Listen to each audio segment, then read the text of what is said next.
Warahmatullahi wabarakatuh. Semalam baru ada fatwa dari ulama MUI Indonesia untuk memboikot, mengharamkan produk-produk Israel. Itu yang saya tunggu-tunggu dari kemarin. Saya tidak pernah merasa rugi dan dirugikan.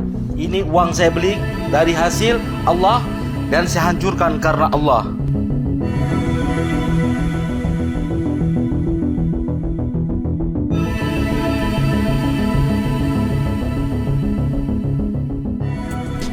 Nah, menurut saya di sini ada fenomena yang sangat menarik sekali ya.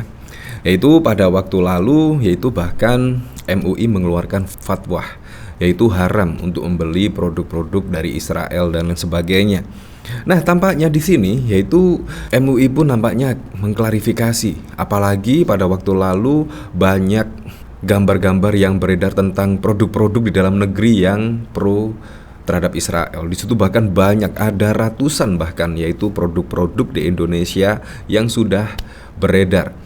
Nah, di situ akhirnya dari dampak boikot tersebut, di sini pun yang pada waktu lalu video viral, yaitu Nestle bahkan PHK ratusan pekerja, yaitu di tengah isu boikot produk Israel.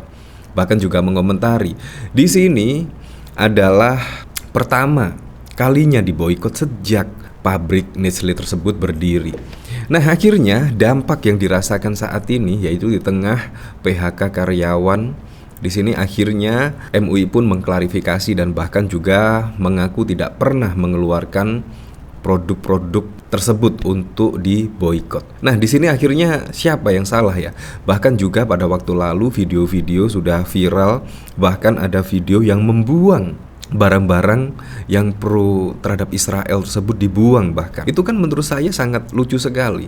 Ketika boikot, membuang barang yang sudah dibeli. Padahal boikot itu seharusnya tidak membeli barang-barang yang pro terhadap Israel dan lain sebagainya. Bukan setelah membeli lalu dibuang. Itu menurut saya yang aneh sekali tentang boikot ini.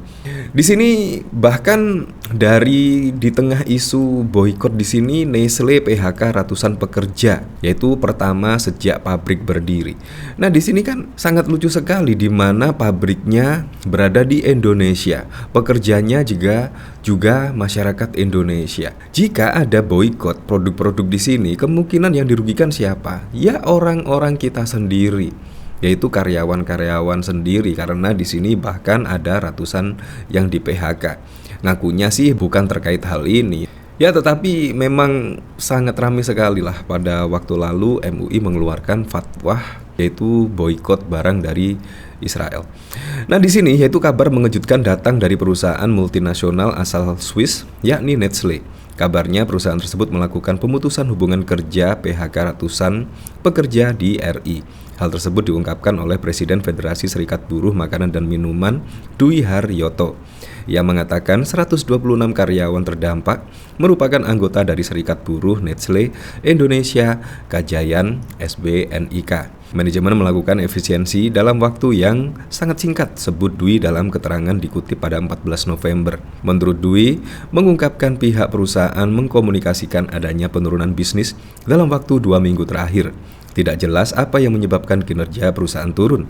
Namun jika melihat eskalasi konflik Palestina dan Israel yang terjadi akhir-akhir ini, bisa saja ini terkait dengan boikot produk yang pro terhadap Israel.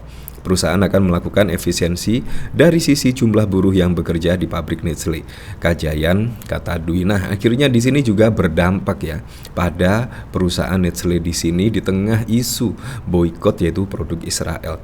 Nah, siapa yang dirugikan saat ini? Bahkan yaitu di sini MUI Palembang himbau masyarakat boikot produk pro Israel. Ini bahkan yang pro Israel kemungkinan sangat banyak sekali ya, yaitu produk-produk yang pro Israel yang beredar di Indonesia. Apalagi setiap hari kita juga menikmati hasil atau produk dari yang pro Israel. Ya, terutama dari WhatsApp, Google, Facebook dan lain sebagainya, itu juga produk-produk dari Israel ya. Tapi kalau semua diboikot, wah, kita mau ngapain? Karena memang itu adalah kehidupan sehari-hari kita memang.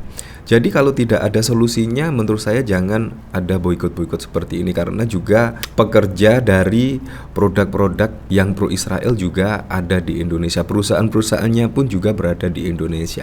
Jadi kalau ada boikot di sini dan tidak ada solusinya, mending menurut saya jangan dulu lah. Di sini Ketua Dewan Pertimbangan Majelis Ulama Kota Palembang Saim menghimbau masyarakat untuk memboikot produk-produk yang pro terhadap Israel. Hal ini mengusul setelah Majelis Ulama Indonesia menerbitkan fatwa terbaru nomor 83 tahun 2023 tentang hukum dukungan terhadap perjuangan Palestina. Saya menghimbau kepada seluruh umat di mana saja, termasuk di Kota Palembang, mari kita mencoba memboikot produk-produk yang pro terhadap Israel. Himbau Saim saat ditemui pada Kamis 16 November. Menurut Saim, pemboikotan produk-produk yang pro terhadap Israel merupakan salah satu ikhtiar untuk membantu masyarakat di Palestina. Nah, tetapi masyarakat Indonesia lah yang terkena imbasnya dari boikot produk-produk tersebut. Ya, menurut saya seperti itu. Sudah di sini yaitu Nestle bahkan mem-PHK ratusan orang di sini. Jadi yang kena imbasnya adalah masyarakat kita di sini. Nah, di sini saya juga penasaran. Ini adalah video yang membuang produk-produk yang pro terhadap Israel. Ya, sangat gimana gitu ya. Semalam baru ada fatwa dari ulama MUI Indonesia untuk memboikot, mengharamkan produk-produk Israel. Itu yang saya tunggu-tunggu dari kemarin. Jadi hari ini langsung saya buktikan kalau saya memang cinta kepada Allah, cinta kepada Rasulullah Sallallahu Alaihi Wasallam. Saya ingin hancurkan. Saya tidak pernah merasa rugi dan dirugikan.